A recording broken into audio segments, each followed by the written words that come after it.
Bismillahirrahmanirrahim. Assalamualaikum warahmatullahi wabarakatuh. Bersua dalam berita perdana malam ini, saya Husin Ismail. Dan saya Nurbaizura Endi. Berita-berita utama malam ini.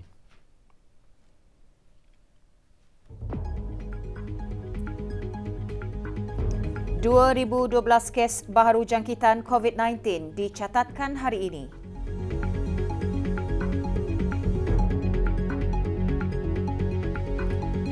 Hanya seorang ahli keluarga sahaja dibenarkan bagi menjemput kepulangan setiap seorang jemaah haji di lapangan terbang antarabangsa Brunei.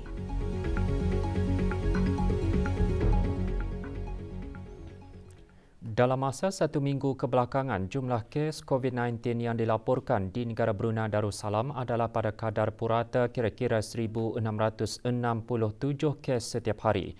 Sebanyak 65,240 keputusan ujian ART telah dimuat naik ke aplikasi BruHealth di mana 17.8% daripadanya adalah keputusan ujian ART positif. Perkara tersebut dimaklumkan oleh Menteri Kesihatan pada sidang media normal baharu COVID-19 petang tadi di Dewan Al-Afiah Kementerian Kesihatan. Yang berhormat Datuk Seri Setia Dr. Awang Haji Muhammad Isham bin Haji Jaafar turut menjelaskan jumlah kes dalam kategori 4 dan 5 terus berada di tahap yang rendah. Pada hari ini, 2 kes berada dalam kategori 5, manakala 3 kes berada dalam kategori 4 dengan 2,012 kes baharu jangkitan dicatatkan.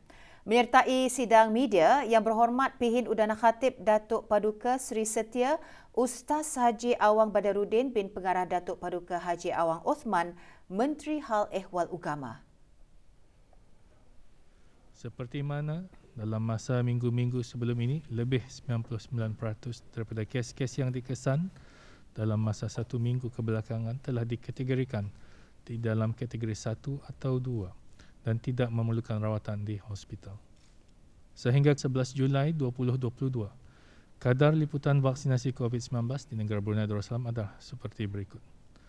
73.7% daripada keseluruhan rakyat dan penduduk negara ini telah mendapatkan dos ketiga vaksin, manakala 4.2% juga telah mendapatkan dos keempat. Sebanyak 77.2% daripada kanak-kanak berumur 5 hingga 11 tahun telah mendapatkan dos kedua vaksin. Manakala 51.3% remaja berumur 12 hingga 17 tahun telah mendapatkan dos ketiga vaksin.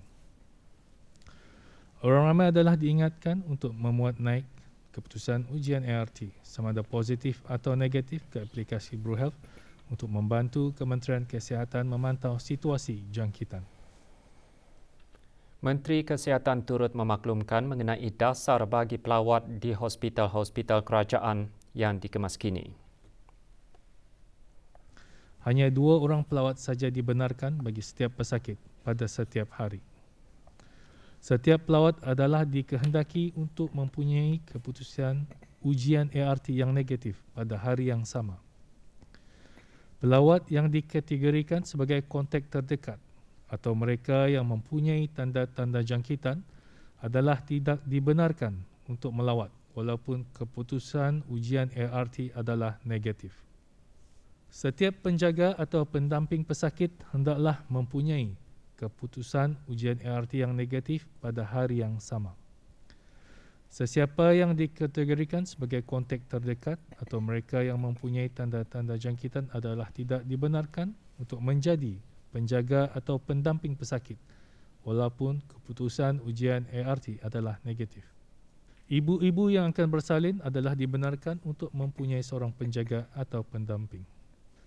Kebenaran khas boleh diberikan kepada ahli keluarga terdekat bagi pesakit-pesakit yang tenat melalui pihak pentadbiran di wad-wad berkenaan. Dalam sidang media yang sama, Menteri Hal Ehwal Ugama mengongsikan mengenai persiapan menyambut kepulangan jemaah haji negara dan jadual penerbangan kepulangan mereka ke tanah air. InsyaAllah jemaah haji kita ni pada tahun ini akan tiba di Brunei pada 16 dan 17 hari bulan sebelah pagi. Arti penerbangan mereka, penerbangan pertama pada 15 hari bulan di sini tapi waktu di sana 11 petang dan akan tiba di sini pada 16 bulan 11 pagi. Begitu juga penerbangan kedua akan bertolak di sana 11 petang pada 16 bulan dan akan tiba di Brunei dengan selamat insya-Allah pada 11 pagi 17 bulan. Satu garis panduan yang merupakan SOP kesihatan telah dirumuskan dalam mesyuarat khas antara beberapa agensi. Sehubungan itu, Menteri Hal Ehwal Ugama mengongsikan mengenai garis panduan kepulangan jemaah haji negara Brunei Darussalam bagi musim haji tahun ini. Kita kawal sendiri dengan mengadakan SOP, iaitu tidak beramai-ramai di airport dan yang untuk mengatasinya itu hanyalah seorang keluarga daripada keluarga yang. Yang kedua, keluarga-keluarga atau sahabat-sahabat elakkan daripada menziarahi jemaah haji dalam masa 3 hari setelah kepulangan mereka. Mereka perlu isolation kerana mereka itu dalam keadaan haji sejumlah orang ramai, sejumlah 1 juta jemaah haji. Mereka berada di sebuah tempat yang sama.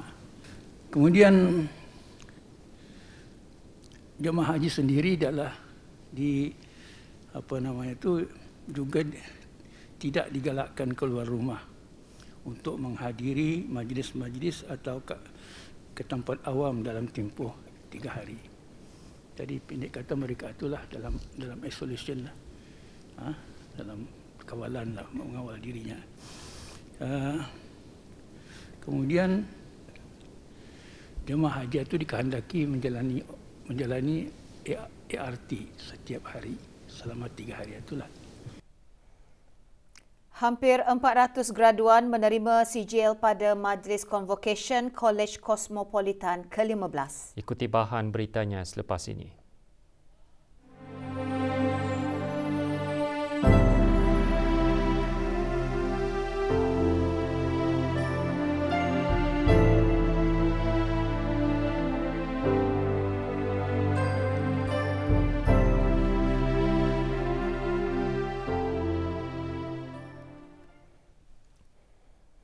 Majlis Ibadah Korban terus diadakan oleh beberapa kementerian dan pelbagai pihak di negara ini. Pagi tadi, Jabatan Perdana Menteri dan jabatan-jabatan di bawahnya mengadakan Majlis Ibadah Korban. Majlis berlangsung di Dewan Banquet Jabatan Perdana Menteri.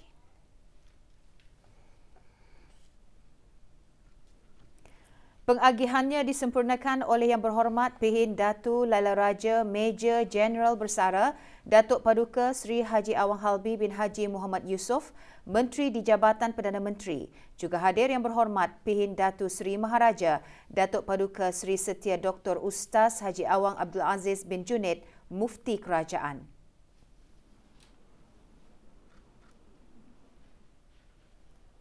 Perbadanan Tabung Amanah Islam Brunei Perbadanan Taib bersama anak-anak syarikatnya petang tadi juga melaksanakan pengagihan daging ibadah korban. Pengagihannya disempurnakan oleh Yang Berhormat Pihin Datu Laila Raja Major Jeneral Bersara Datuk Paduka Sri Haji Awang Halbi bin Haji Muhammad Yusof, Menteri di Jabatan Perdana Menteri selaku pengerusi Lembaga Pengarah Perbadanan Taib.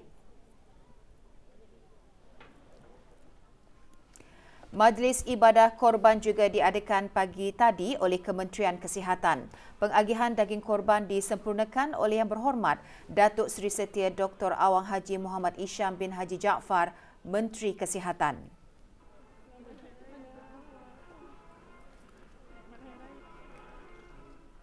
Kementerian Sumber-Sumber Utama dan Pelancongan dan jabatan-jabatan di bawahnya mengadakan Majlis Ibadah Korban petang tadi. Pengagihan daging korban disempurnakan oleh Yang Berhormat Datuk Seri Paduka Dr. Awang Haji Abdul Manaf bin Haji Metusin, Menteri Sumber-Sumber Utama dan Pelancongan.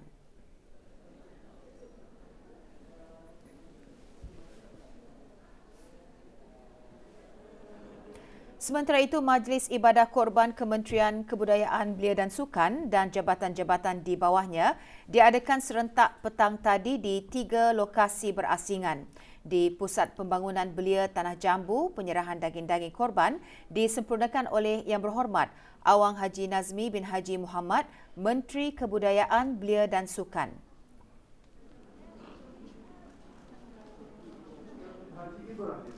Turut mengadakan majlis ibadah korban petang tadi, Kementerian Pertahanan dan Angkatan Bersenjata di Raja Brunei. Pengagihan daging korban disempurnakan oleh Brigadier Jeneral Bersara Datuk Seri Pahlawan Awang Haji Abdul Razak bin Haji Abdul Kadir, Timbalan Menteri Pertahanan. Yang Mulia Haji Ali Irham bin Datuk Tun Haji Mahmud. Pengagihan Majlis Ibadah Korban Kementerian Kebudayaan Belia dan Sukan juga diadakan petang tadi di dua lokasi berasingan. Di Arkib Negara, pengagihan daging korban disampaikan oleh Pengiran Muhammad Amir Rizal bin Pengiran Haji Mahmud, Setiausaha Tetap Pentadbiran Kewangan dan Estet, dan Dayang Hajah Fauziah binti Haji Abdul Hamid, Pengarah Penyelidikan dan Perkembangan Hal Ehwal Antarabangsa.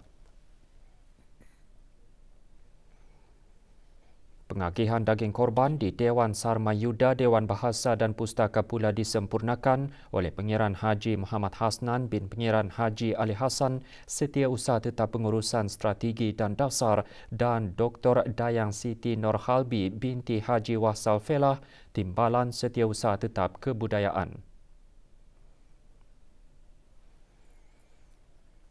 Pusat Serantau Simeo Voktek juga mengadakan pengagihan daging korban bagi warga pusat tersebut. Pengagihan disempurnakan oleh Awang alias Haji Abu Bakar, Pengarah Pusat Serantau Simeo Voktek.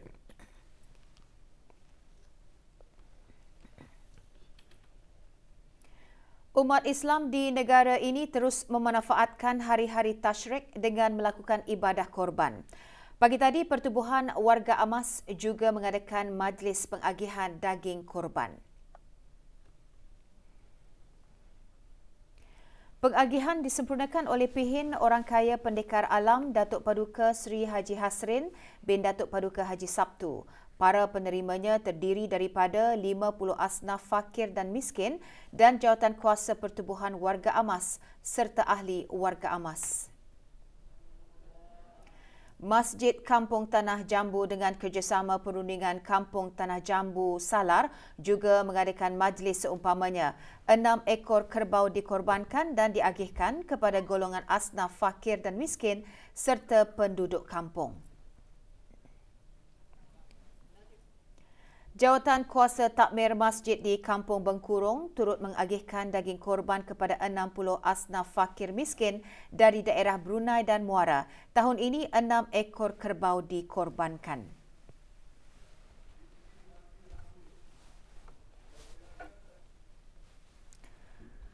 Majlis ibadah korban juga diungkayahkan oleh mantan penghuni asrama Maktab Sultan Omar Ali Saifuddin, ex-Hostel Boys Group EHBG. 3 ekor kerbau dikorbankan dan diagihkan kepada 19 orang asnaf fakir dan miskin dan peserta korban.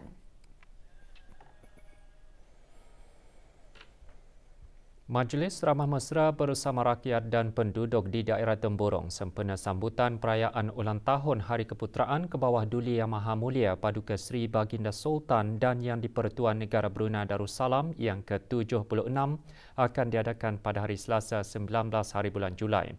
Sehubungan itu, raptai penuh bagi majlis berkenaan berlangsung pagi tadi di Padang Kompleks Dewan Kemasyarakatan Pekan Bangar. Menyaksikan raptai penuh berkenaan Yang Berhormat Datuk Seri Paduka Awang Haji Ahmadin bin Haji Abdul Rahman, Menteri Hal Ehwal Dalam Negeri, selaku pengerusi Jawatankuasa Kebangsaan, sambutan perayaan ulang tahun Keputeraan ke bawah Duli Yang Maha Mulia ke-76. Orang ramai yang berhasrat untuk hadir ke Majlis Ramah Mesra bersama rakyat dan penduduk di daerah Temburong adalah disarankan untuk mematuhi Standard Operating Procedures SOP.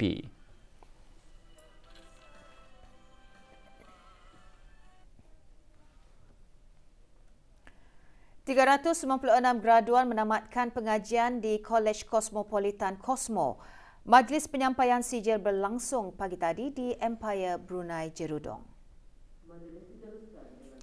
Penyampaian sijil disempurnakan oleh Yang Berhormat Datin Seri Paduka Dr. Dayang Haja Romaizah binti Haji Muhammad Saleh, Menteri Pendidikan.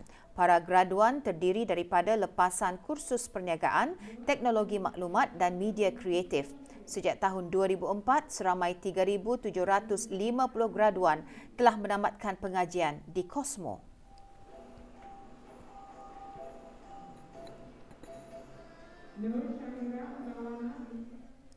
Jemaah Haji Negara kini berada di Makkah Al-Mukarramah setelah sempurna mengerjakan lontaran 3 jamrah. Ikuti bahan beritanya selepas ini. Sembah kesyukuran dan kegembiraan Hari Keputeraan Raja yang berjiwa rakyat. Baginda dikagumi kerana pemedulian terhadap kebajikan, kesejahteraan, agama, pendidikan, ekonomi, sosial dan pembangunan. Allah lanjutkan usia Baginda Sultan, kekal karar memerintah negara Brunei Darussalam. Merafak sembah Hari Keputeraan daripada GHK Group of Companies.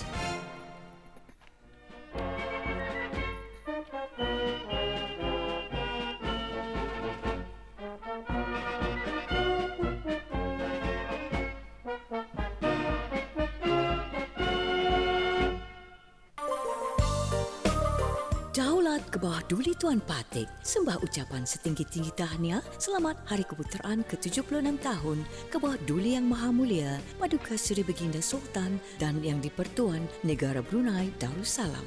Baginda menerajui dan payung negara, memimpin rakyat dengan bijaksana, adil dan lutanan. Merafak sembah daripada Wahoo Department Store dan Wahoo Agricultural Farm.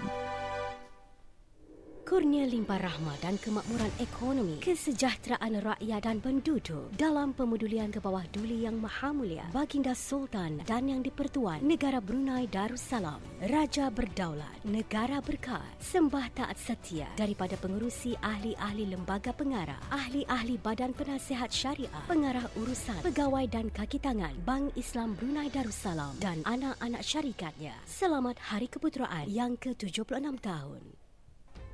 Sembah kesyukuran dan kegembiraan sempena Hari Keputeraan yang ke-76 tahun ke bawah duli Yang Maha Mulia Paduka Seri Baginda Sultan Haji Hassan Al-Bolkiah Muazzaddin Wad Daulah, Sultan dan Yang di-Pertuan Negara Brunei Darussalam. Seluruh rakyat mendoakan semoga kekal karar memerintah negara Brunei Darussalam.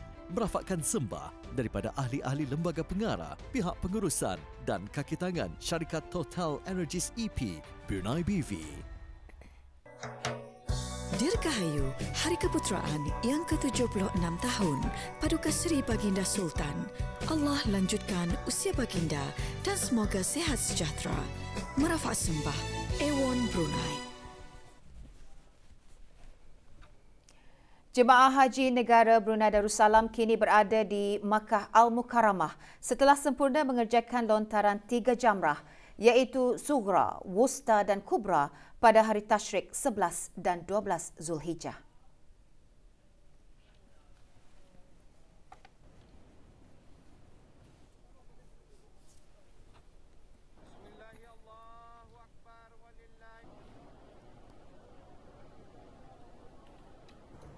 Terdahulu, jemaah pakej Strait Central Agencies dan Al-Hijrah Travel and Tours Sendirian Berhad telah mengadakan tazkirah ringkas selepas solat subuh berjemaah. Majlis diadakan di bilik penginapan lelaki pakej syarikat tersebut di perkemahan Kota Mina.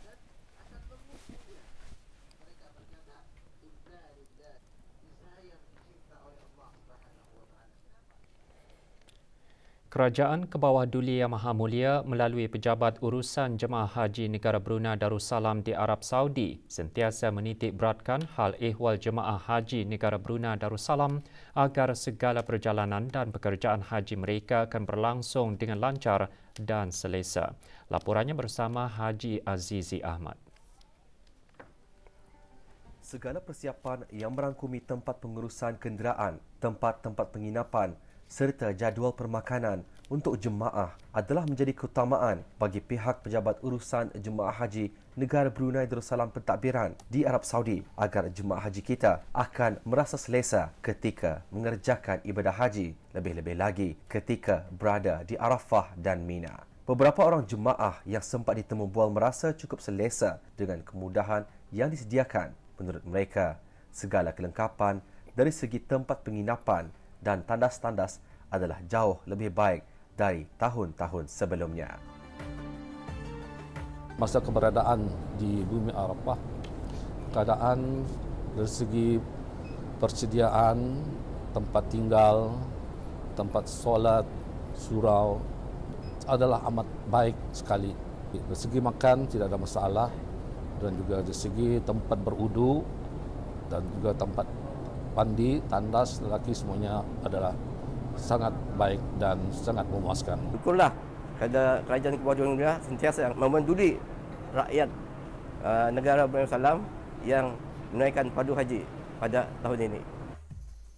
Dengan kembalinya jemaah haji negara Brunei Darussalam ke Mekah Al-Mukarramah menandakan perjalanan ibadah haji sudah menghampiri penghujungnya. Dengan keberadaan hampir sebulan di Kota Suci menjalankan ibadah, setentunya jemaah mengharapkan haji mereka diterima Allah Subhanahu Wa Taala. Dari Mekah Al-Mukarramah, Haji Azizi Ahmad melaporkan untuk Berita RTV. Projek Tunas merupakan pertumbuhan program keusahawanan yang disediakan kepada golongan asnaf dan sasaran di bawah program pembangunan modal insan menerusi inisiatif Kementerian Hal Ehwal Dalam Negeri dan Bank Islam Brunei Darussalam BIBD. Projek tersebut menyediakan ruang niaga di bangunan Kementerian Hal Ehwal Dalam Negeri sebagai inkubator perkembangan perniagaan kepada usahawan-usahawan di bawah kerjasama Whole of Nation Approach pihak kerajaan dan BIBD menerusi pelbagai program pembangunan keusahawanan. Ia juga sebagai mempraktikan sejauh mana latihan yang dijalani dapat dimanfaatkan dalam urus niaga sebenar demi mencapai kejayaan.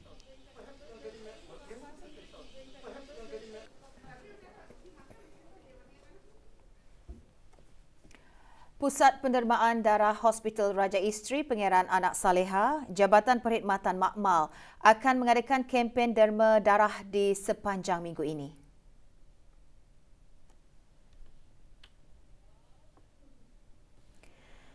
Esok, kempen akan diadakan di Digital World Enterprise Menglait Gadong sehingga hari Khamis 14 Julai 2022.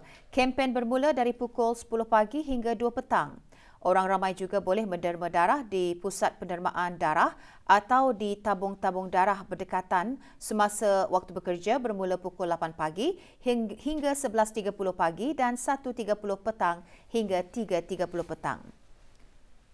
Orang ramai yang ingin menderma darah adalah digalakkan untuk menempah slot derma darah melalui aplikasi Blood Card. Maklumat lanjut hubungi pusat pendermaan darah seperti yang tertera.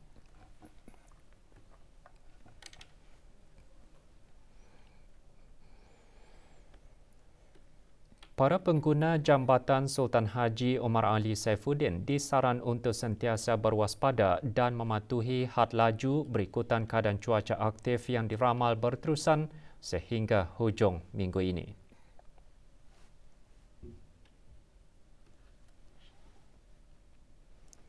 Jabatan Kerja Raya dalam siaran akhbarnya juga menasihatkan kepada para pengguna jambatan tersebut untuk sentiasa mematuhi papan tanda lalu lintas.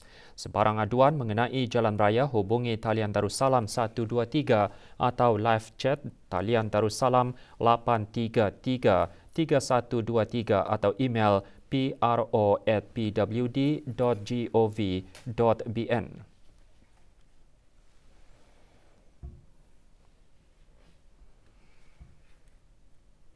Pasukan Polis Diraja Brunei menerima laporan mengenai seorang remaja perempuan dilaporkan keluar dari rumah. Siti Nur Aliana alias Siti Rahmah binti Muhammad Rudi berumur 12 tahun merupakan rakyat tempatan. Sebarang maklumat mengenainya, hubungi Balai Polis Tutong di talian 4221206 atau talian Kecemasan Polis 993 atau mana-mana balai polis berdekatan.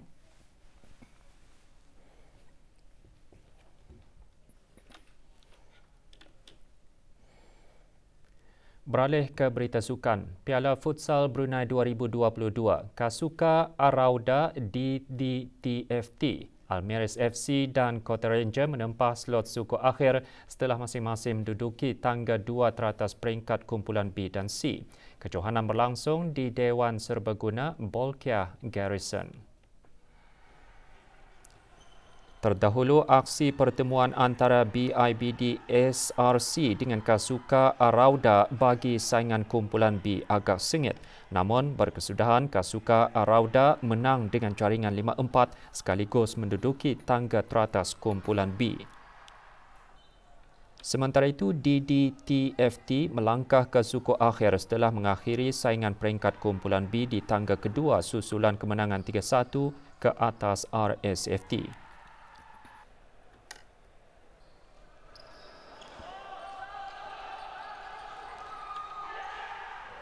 Dalam aksi kumpulan C, Almirez FC menang bergaya 10-2 ke atas Kota Ranger. Almirez menjuarai kumpulan C manakala Kota Ranger menduduki tangga kedua sekaligus melangkah ke suku akhir.